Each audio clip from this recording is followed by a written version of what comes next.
sekolah yang saya hormati, serta rekan-rekan Dewan Guru dan tenaga kependidikan yang saya hormati pula.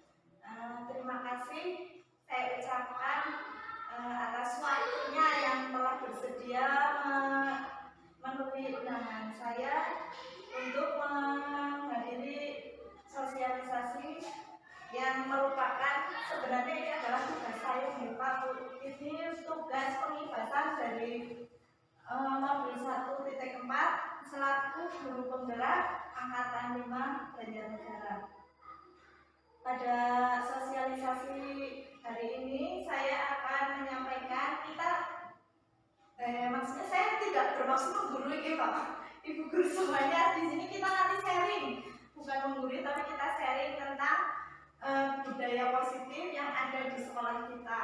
Kebetulan saya untuk tugas ini saya terapkan di sementara masih di kelas saya.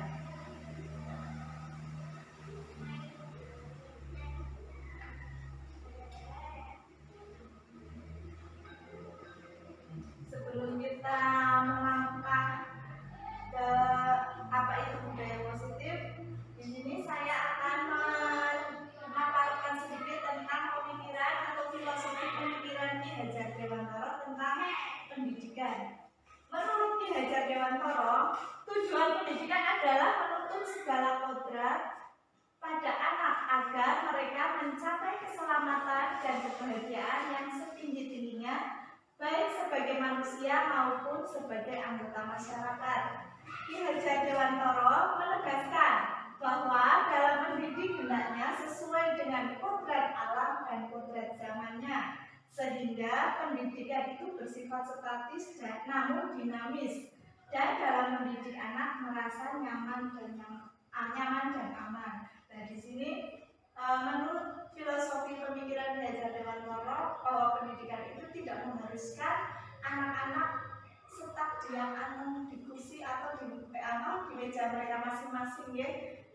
Jadi dari pemikiran Ki Hajar Dewantara ini membuka pandangan saya yang dulunya saya beranggapan bahwa siswa itu kalau di kelas harus duduk diam, angker, dan mendengarkan apa yang disampaikan guru. Ternyata dari apa yang saya lakukan selama ini menurut saya masih kurang sesuai ya. Karena apa? Karena anak belajar itu bukan karena mereka senang, tapi karena mereka takut kepada kita. Jadi apa yang kita ibaratnya kita menyuapi anak itu, makanan itu masuk dengan terpaksa deh Bapak Ibu, bukan karena anak ingin makan, saya ingin makan dengan lauk, misalnya dengan sayur atau dengan lauk yang lainnya.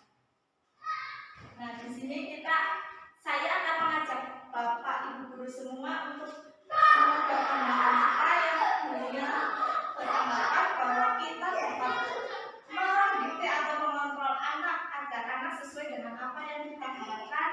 Namun sekarang pemikiran saya menjadi lebih terbuka lagi. Ternyata bukan kita yang harus mengajak atau menuntut menekan anak untuk sesuai dengan harapan kita, namun kita yang harus memahami atau mengajari karakter anak agar tujuan dari pembelajaran itu dapat tercapai. Kemudian dalam pembelajaran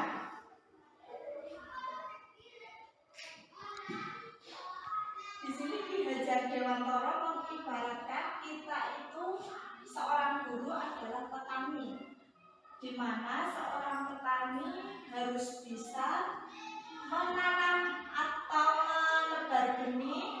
Sebelum menebar benih kita harus bisa mencari lahannya sesuai untuk benih yang akan kita tanamkan ya. Di sini guru saya ibaratkan sebagai petani, anak-anak saya ibaratkan sebagai benihnya, kemudian sekolah adalah lahan untuk menanam benih tersebut. Di sini saya menggambarkan bahwa petani harus bisa sebisa mungkin bagaimana memilih tanah yang benar-benar sesuai agar tanaman bisa tumbuh subur serta dapat menanam benihnya dengan baik. Bagaimana cara bagaimana cara merawatnya sampai nanti di kemudian hari petani itu memanennya, sehingga tidak ada benih padi yang tidak dapat tumbuh subur.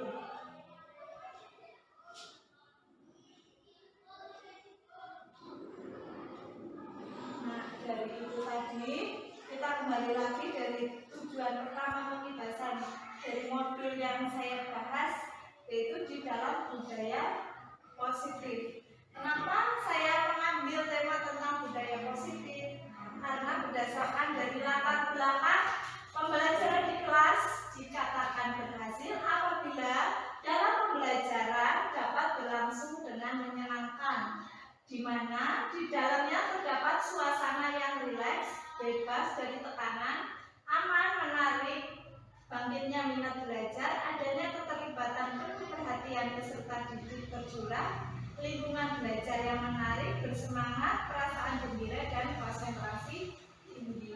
Jadi dari latar belakang inilah saya mengambil tema tentang budaya positif.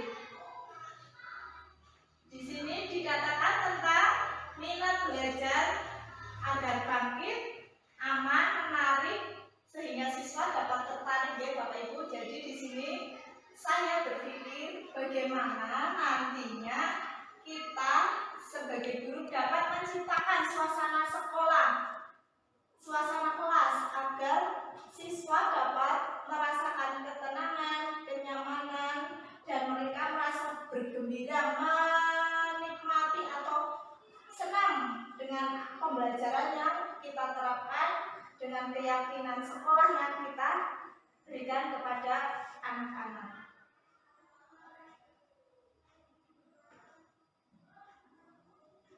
Kemudian sebenarnya apa itu budaya positif ya? Di sini budaya positif adalah kebiasaan, keyakinan, dan nilai-nilai yang berpihak kepada murid, sehingga murid dapat berkembang menjadi pribadi yang berkarakter, berprofil Pancasila. Nah, di sini kebiasaan atau keyakinan dulu yang kita sebut dengan peraturan, sekarang kita sebutkan dengan sebuah keyakinan, kebiasaan baik yang nantinya akan membawa anak-anak memiliki karakter yang baik dan berprofil pelajar Pancasila. Nah, di sini ada sebuah disiplin positif, di mana disiplin itu sendiri berasal dari bahasa Latin disiplin, yang berarti latihan atau pendidikan, kesopanan dan kerohanian serta pengembangan tabiat. Disiplin muncul sebagai usaha untuk memperbaiki perilaku individu sehingga taat azas dan selalu patuh pada aturan atau norma yang berlaku. Di sini dengan kata disiplin saja di pikiran kita atau dengan anak-anak pasti tercurah dengan suatu apapun. Pasti dengan suatu aturan, ya, aturan yang membuat tidak nyaman atau tidak menyenangkan bagi anak. Karena identik disiplin itu dengan hukuman, sehingga membuat anak-anak sudah merasa takut terlebih dahulu, ya, mendengar kata disiplin, peraturan, hukuman. Nah, kemudian yang dimaksud dengan disiplin positif sendiri itu adalah pendekatan pedagogik yang didasarkan pada kekuatan tindakan positif, rasa tanggung jawab, konsekuensi, pemahaman atau logis, dialog, dan penghargaan terhadap hak dan kebutuhan perkembangan anak yang nantinya akan muncul atau berkaitan dengan sebuah sikap yang menuju pada profil pelajar Pancasila. Nah, di sini profil pelajar Pancasila itu terdapat dalam 6 aspek, ya. Yang pertama yaitu beriman, bertakwa kepada Tuhan yang Maha Esa dan berakhlak mulia. Kemudian yang kedua ada berkebinekaan global, Yang ketiga ada bergotong royong, kreatif, bernalar kritis, dan mandiri. Nah, dari keenam aspek ini kita harus bisa bagaimana memberikan contoh bagi anak-anak agar apa yang kita tujukan atau apa yang kita inginkan tanamkan pada anak dapat tercapai.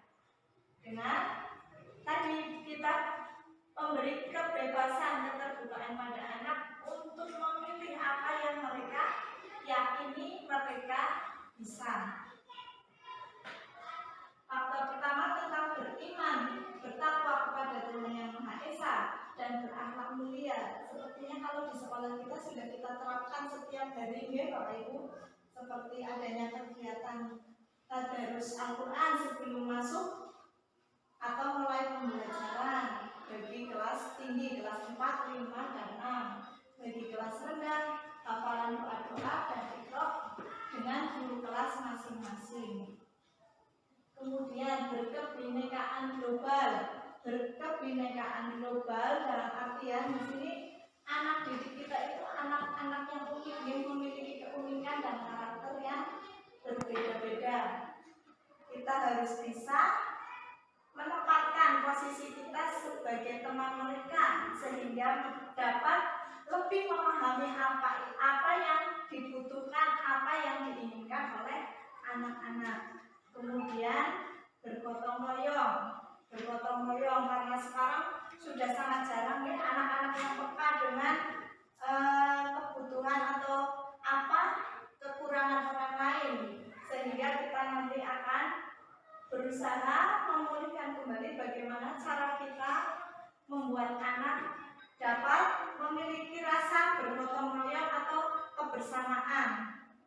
Kemudian kreatif di sini kita membangkitkan hanya tidak sekedar kreativitas keterampilan ya, tapi kita membangkitkan pemikiran anak, nalar anak untuk bisa berpikir sesuai dengan pendidikan di abad 21 yang kemudian berkesinambungan dengan cara pikir atau bernalar kritis.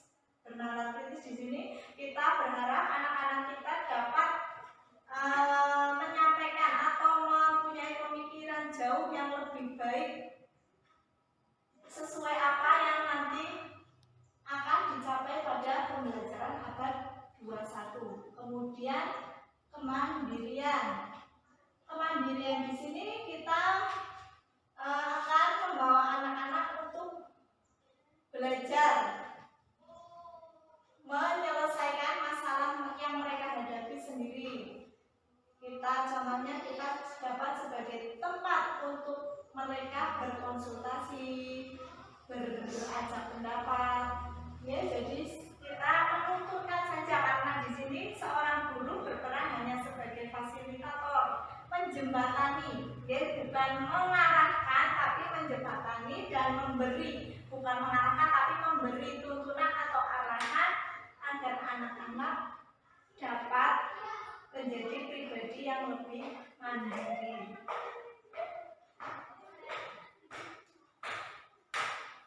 Nah, kemudian bagaimana cara kita membangun sebuah keyakinan kelas?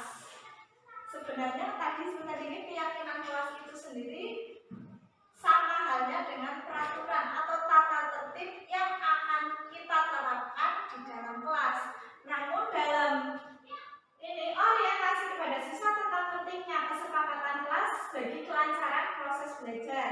Guru menampung ide, gagasan maupun masukan terkait dengan hal yang akan disampaikan, yaitu konsekuensi. Di sini keyakinan kelas itu jauh berbeda dengan namanya disiplin atau hukuman, ya. Karena dalam membuat keyakinan kelas kita harus membuat atas dasar kesepakatan bersama, yaitu antara guru dan siswa di dalam kelas membuat suatu kesepakatan atau keyakinan yang nantinya akan dipertanggungjawabkan atau dilaksanakan sepenuhnya oleh seluruh warga kelas itu sendiri.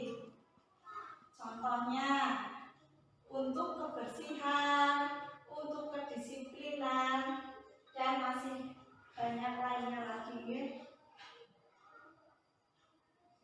di sini ada prosedur pembuatan keyakinan kelas, yaitu yang pertama, mempersilahkan warga sekolah atau murid-murid di sekolah atau kelas untuk bercurah pendapat tentang peraturan yang perlu disepakati di sekolah atau kelas. Seperti tadi yang saya sampaikan, kita sebagai wadah atau tempat untuk menampung ide-ide dari anak-anak didik kita, ya. Kemudian yang kedua, mencatat semua masukan-masukan para murid atau warga sekolah di papan tulis atau di kertas besar ukuran poster itu, di mana semua anggota kelas atau warga sekolah bisa melihat hasil curahan pendapat. Kalau sekupnya masih di kelas, berarti kita pajang di dalam kelas, ya, agar semua anggota, terutama para peserta didik kita, dapat selalu mengingatnya apa yang keyakinan yang telah disepakati bersama. Kalau di sekupnya sekolah, berarti itu keyakinan yang dibuat untuk seluruh warga sekolah, tidak hanya sekup kelas, ya, dan nanti akan dipasang atau dipajang di sebuah mading agar seluruh siswa maupun guru dan tenaga lainnya dapat selalu mengingat keyakinan sekolah yang telah disepakati bersama. Kemudian yang ketiga, susunlah keyakinan kelas sesuai prosedur pembuatan keyakinan sekolah atau kelas. Gantilah kalimat-kalimat dalam bentuk negatif menjadi positif. Nah, di sini saya contohkan tentang kalimat negatifnya. Jangan berlari di kelas atau koridor.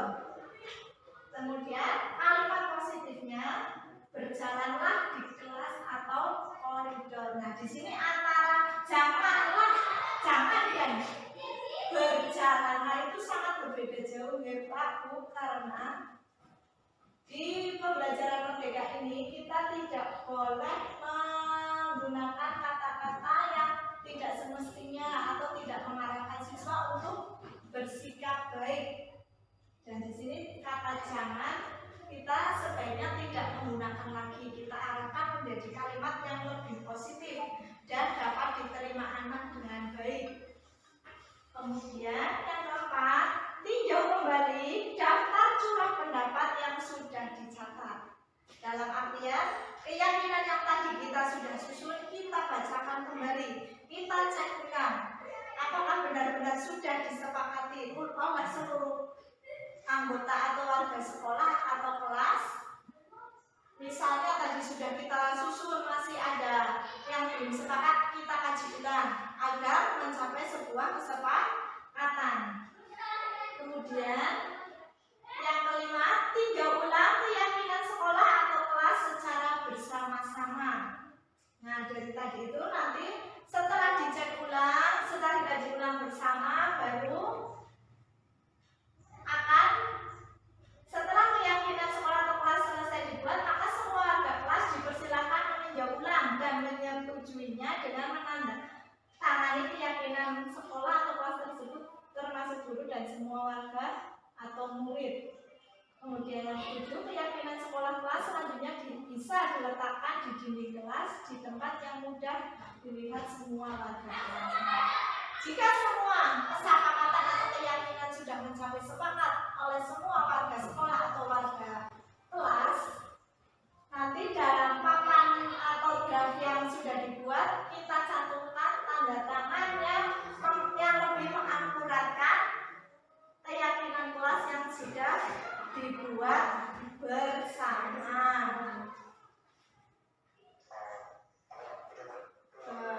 Nah, ini adalah contoh pembuatan keyakinan kelas yang sudah saya praktekkan di dalam kelas.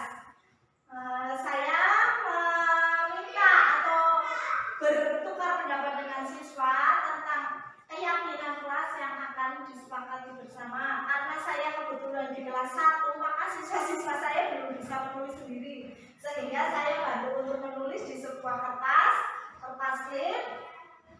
Kemudian setelah kertas itu selesai, kesepakatan kelas telah selesai saya tuliskan, saya tempelkan pada sebuah kertas untuk siswa-siswa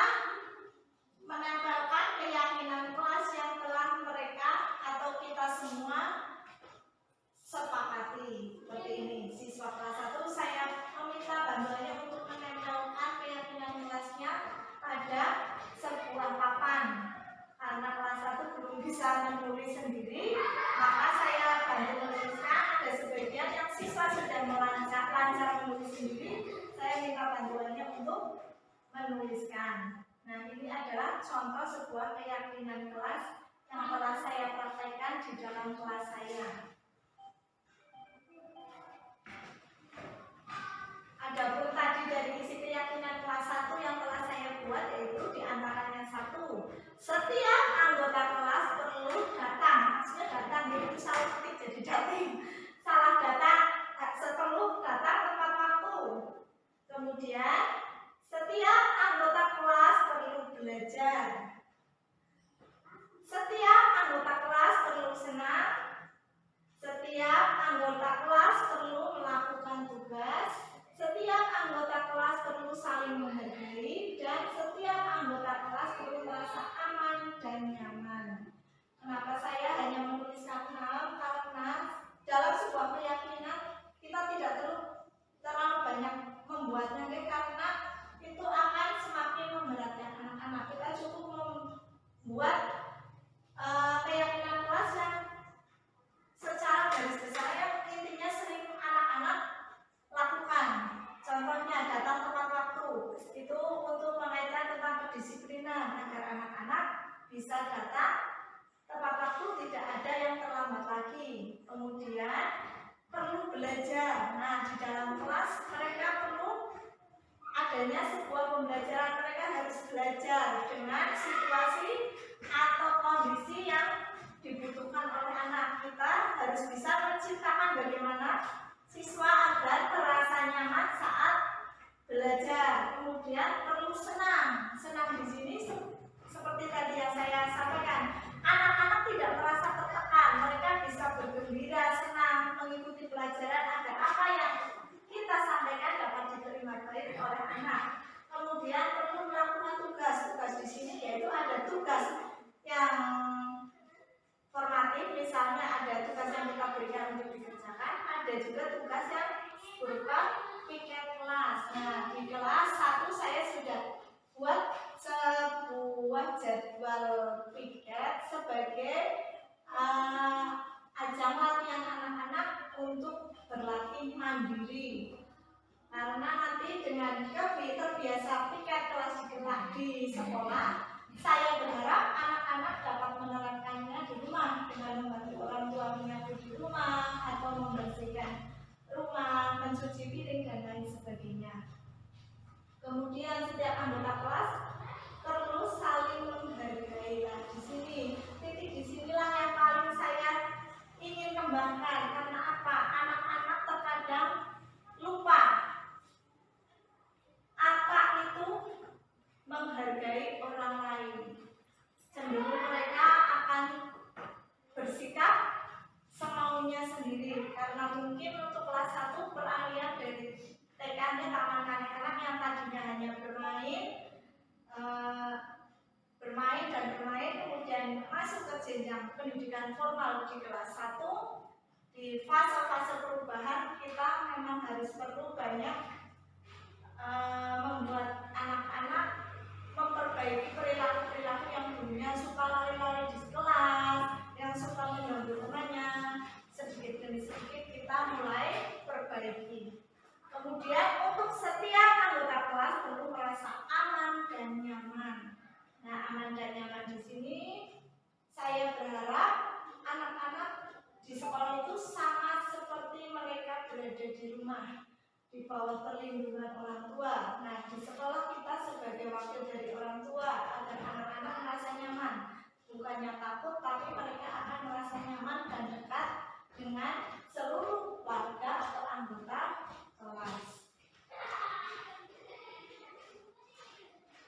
Kemudian dari keyakinan kelas, manusia sendiri itu memiliki sebuah kebutuhan dasar. Dari kebutuhan dasar itu ada 5 kebutuhan dasar manusia, yaitu diantaranya pertama kebutuhan bertahan hidup, kemudian rasa kasih sayang dan rasa diterima, rasa penguasaan, kebebasan dan kesenangan. Nah, inilah pokok dasar kebutuhan manusia. Bertahan hidup di sini ada tempat tinggal, ada makanan, ada lingkungan untuk mereka hidup, untuk melangsungkan kelangsungan hidupnya. Kemudian rasa kasih sayang dan rasa diterima. Di sini rasa kasih sayang yaitu kita yang menciptakan, kita memberikan rasa kasih sayang kepada anak-anak. Jadi akan bersinergi, anak-anak merasa diterima oleh kita sehingga mereka tidak merasa canggung atau takut lagi ketika mereka ingin menyampaikan pemikiran-pemikiran mereka tentang perasaan yang mereka alami atau rasakan. Kemudian penguasaan di sini dalam artian bukan sebagai diktator, tapi penguasaan di sini adalah penguasaan kita sebagai guru, bagaimana membuat anak-anak itu bisa lebih berpikir lebih nalar lagi, bersikap lebih mandiri lagi, dan dapat menyelesaikan masalahnya mereka dengan pemikiran mereka sendiri. Kemudian kebebasan. Nah, kebebasan di sini tadi seperti dalam proses pembelajaran anak-anak kita beri kebebasan, tidak harus duduk termangu di dalam kelas. Kita bisa membuat suasana kelas belajar yang lebih menyenangkan, atau sesekali kita bisa keluar kelas agar anak-anak merasakan suasana pembelajaran yang berbeda. Kemudian untuk kesenangan. Nah, kesenangan di sini adalah kesenangan yang akan dicapai anak-anak.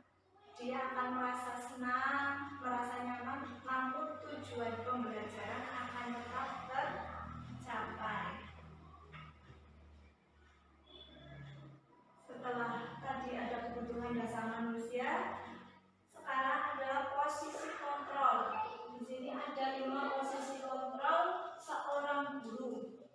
Yang pertama yaitu sebagai penghubung. Yang kedua membuat rasa bersalah. Kemudian yang ketiga sebagai teman. Yang keempat adalah sebagai pemantau, dan yang terakhir sebagai manajer. Nah, selama ini saya menyadari sebagai seorang guru, saya itu lebih cenderung menerapkan pada posisi yang pertama dan kedua. Dia bahkan waktu itu, kan? Kita berasumsi dari tadi, berasumsi bahwa siswa dihukum agar menjadi jerah, agar tidak mengulangi hal-hal yang tidak diinginkannya lagi. Namun setelah saya memahami, setelah saya belajar tentang budaya positif, ternyata pemikiran saya itu keliru. Bahwa dengan menghukum dan membuat rasa bersalah itu sangat akan membuat anak tidak nyaman. Dia akan tidak suka dan dia akan semakin membenci sebuah peraturan atau keyakinan. Sehingga bagaimana mengubah paradigma pemikiran kita tentang pendidikan kepada anak, yaitu akan lebih sesuai jika kita menempatkan sebagai teman, sebagai pemantau atau manajer. Nah, di sini yang terkuat posisi kontrolnya sebagai seorang guru adalah sebagai seorang manajer, di mana guru tidak hanya menuntut anak, tapi kita harus bisa membimbing anak, berkomunikasi dengan anak, bagaimana cara mereka menyelesaikan masalah yang mereka buat di dalam sekolah atau di dalam kelas masing-masing. Misalnya, kita memberi pertanyaan. Misalnya si A datang terlambat setiap hari. Kemudian bisa kita komunikasikan. Misalnya guru bertanya seperti ini, mengapa kamu melakukan atau kenapa kamu terlambat setiap hari? Kemudian si anak akan menjawab argumen atau alasan mereka datang setiap harinya terlambat bagaimana. Kemudian kita bisa memberi kalimat, boleh kamu melakukan seperti itu, tapi apakah yang telah kamu lakukan sesuai dengan kesepakatan sekolah atau kelas kita? Dapat juga dengan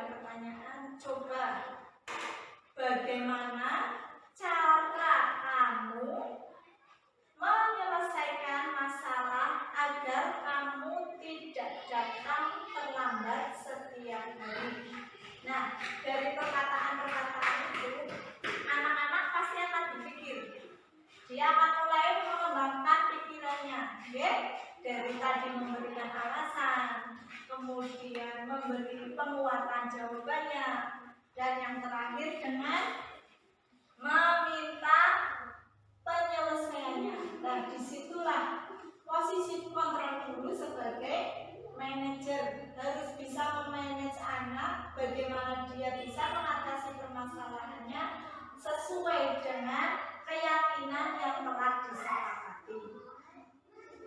Kemudian ada hukuman, konsekuensi, dan restitusi.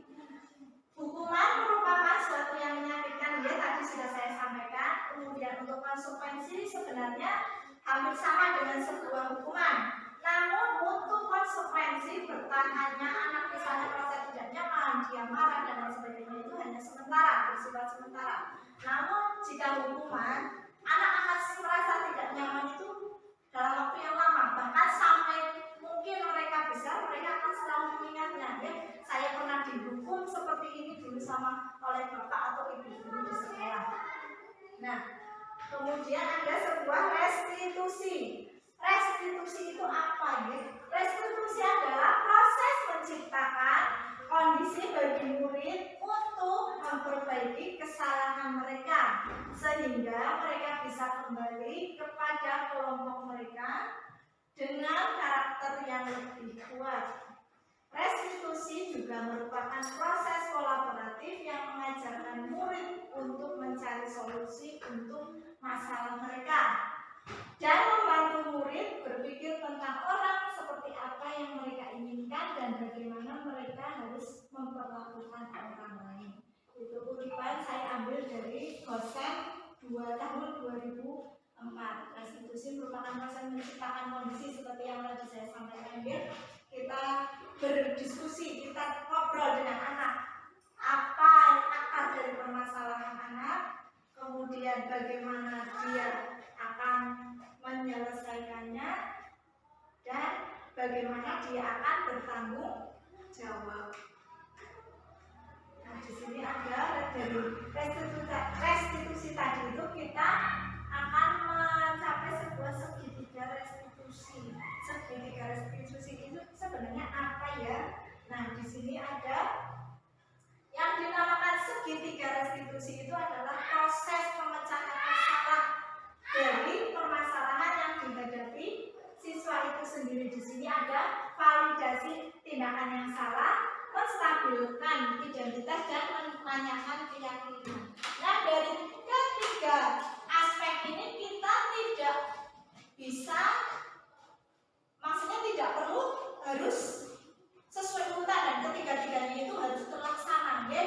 Misalnya kita bisa mulai dari menstabilkan identitas. Misalnya kita bertanya kepada anak,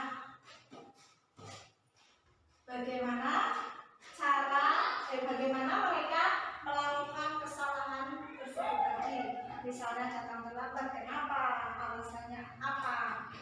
Terus kemudian setelah siswa memberi jawaban, kemudian kita validasi tindakan yang salah. Kita menunjukkan, kita memberitahu bahwa apa yang dia lakukan adalah tidak baik atau tidak benar. Setelah itu kita baru menanyakan keyakinan kelas. Dari hal yang tidak benar atau tidak baik tadi itu, apakah sesuai dengan keyakinan sekolah atau keyakinan kelas yang telah disepakati. Nah, di sini ada contoh kalimat yang digunakan dalam menstabilkan identitas. Contohnya, berbuat salah itu tidak apa-apa. Ada lagi, tidak ada manusia yang sempurna. Saya juga pernah melakukan kesalahan seperti itu. Kita bisa menyelesaikan ini.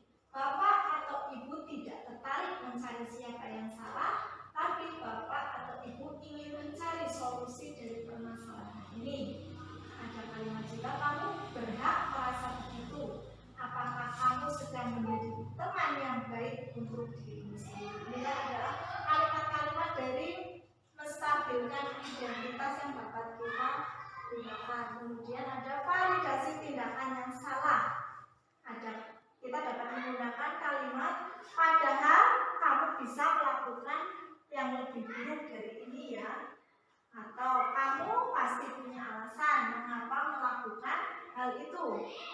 Ada lagi, kamu patut bangga pada dirimu sendiri karena kamu telah melindungi sesuatu yang penting menurutmu.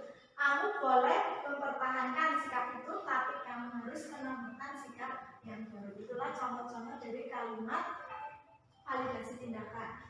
Kemudian ada lagi menanyakan sebuah keyakinan. Kita dapat menggunakan sebuah kalimat apa yang kita percayakan sebagai kelas atau keluarga. Apa nilai-nilai umum yang kita telah sepakati? Apa bayangan kita tentang kelas yang ideal? Serta kamu mau jadi orang yang seperti apa? Nah, inilah yang pernah terjadi di kelas saya, di kelas 1, yaitu anak-anak. Ini ada sebuah siswa yang bernama Akmal. Di situ dia diganggu atau ditakali, kalau bahasa Jawa ini kan dinakali oleh dua temannya, itu Fakih dan Fajar. Di situ Akmal sedang menulis, tapi Fakih dan Fajar itu mengganggu. Dia mengganggu agar apa? Akmal tidak selesai-selesai karena terlalu mengganggunya, terlalu membuatnya Akmal tidak nyaman, maka Akmal berteriak-teriak dan marah.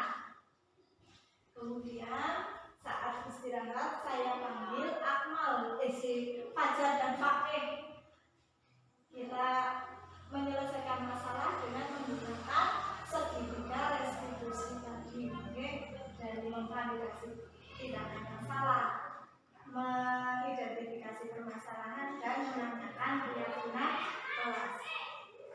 Nah, dari hasil restitusi tadi yang sudah saya praktekkan, akhirnya Fajar dan Fakih menyadari akan kesalahannya dan bertanggung jawab meminta maaf kepada Akmal.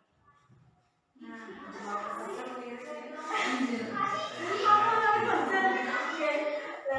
itu sampai di sini ada yang mau ditanyakan, kita sharing-sharing. Mungkin apa yang menjadi pandangan atau pikiran saya tidak sesuai atau kurang sesuai dengan apa yang dipikirkan oleh apa pandangan dari Bapak Ibu semuanya. Monggo, saya persilakan.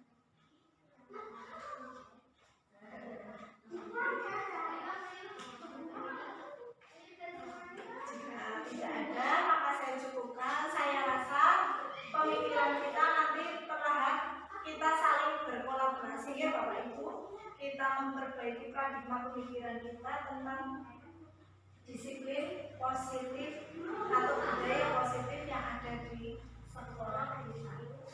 Terima kasih atas waktu yang sudah disempatkan untuk membantu kelancaran tugas saya dalam pembelajaran modul 1.4, dan mohon doa restunya semoga saya dapat melewatinya dengan baik, lancar, dan lulus sesuai dengan harapan. Amin. Baik, terima kasih. Saya ucapkan banyak terima kasih. Assalamualaikum warahmatullahi wabarakatuh.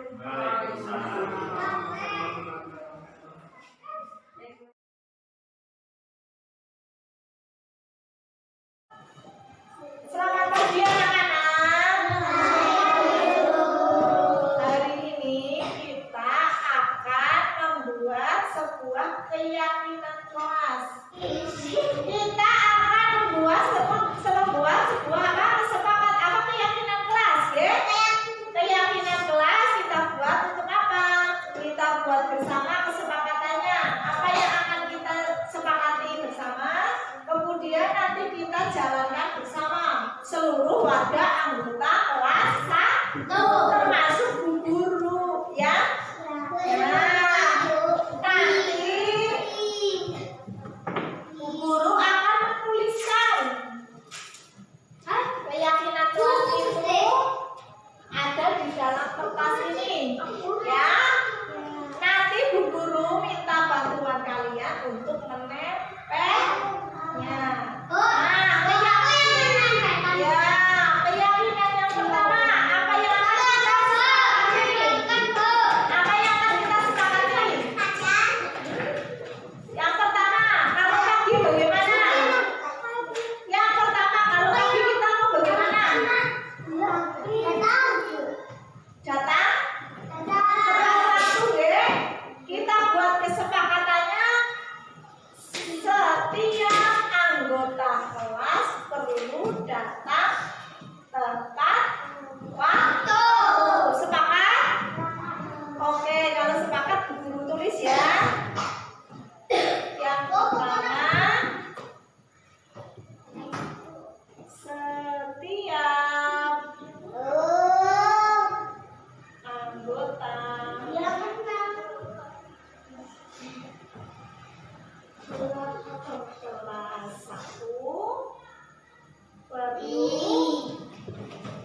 Bu guru akan meminta bantuan 5 teman kalian. Guru meminta bantuannya jika yang pertama dipasang.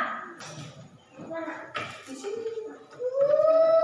Pasangkan, tempelkan. Terus Ya, yang sini biar warnanya kelihatan. Boleh. Nah, kemudian yang kedua, Bu guru minta bantuannya tenda.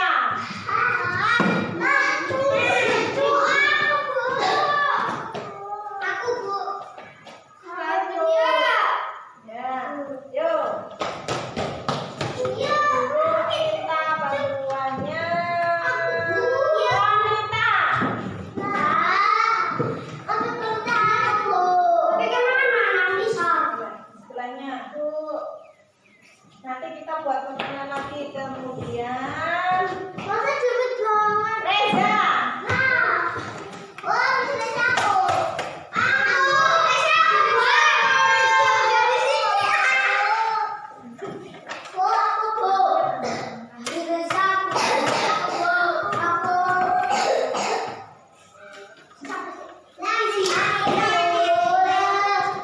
Terus yang terakhir apa? Sudah. Nanti kita buat lagi permainan yang nanti ditempel ulang.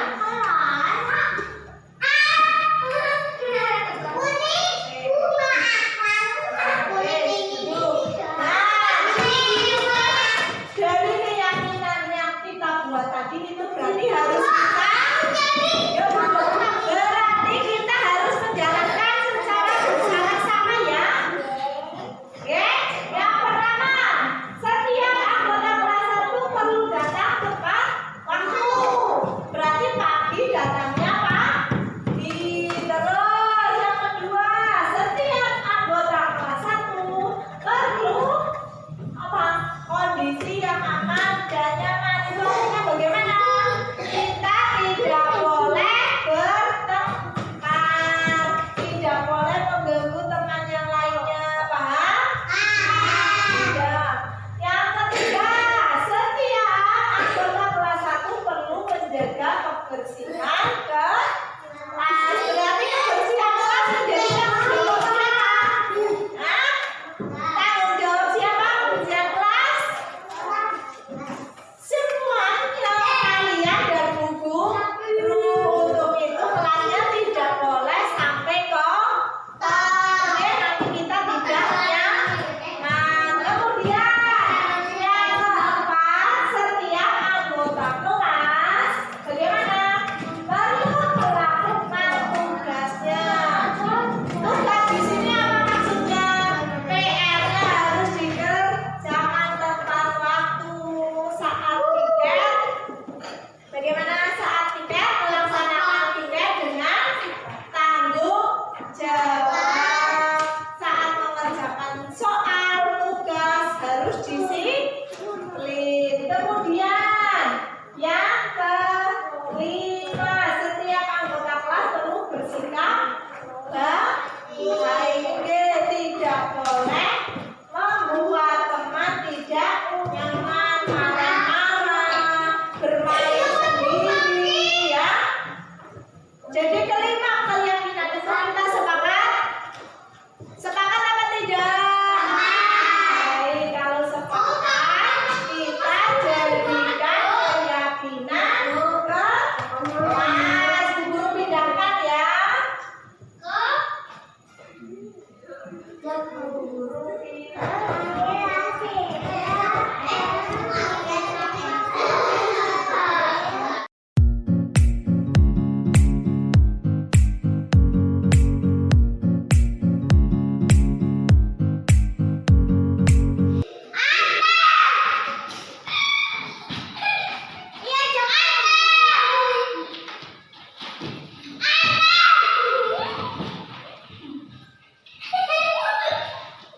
Guru melihat Fakih sama Fajar mengganggu Akmal. Kenapa kalian melakukan itu?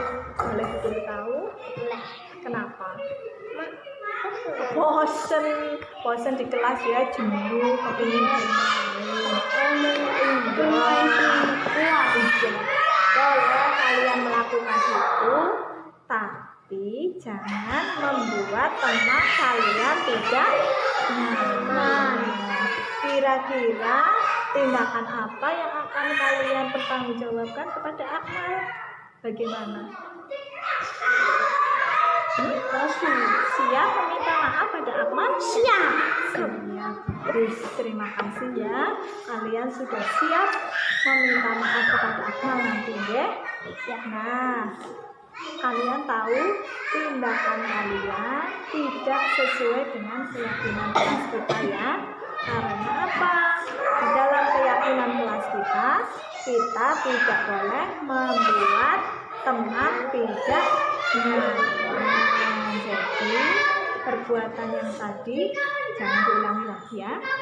Janji siap meminta maaf? Siap. Oke. Janji. Oke, terima kasih ya. Kalian sudah siap meminta maaf kepada Akmal.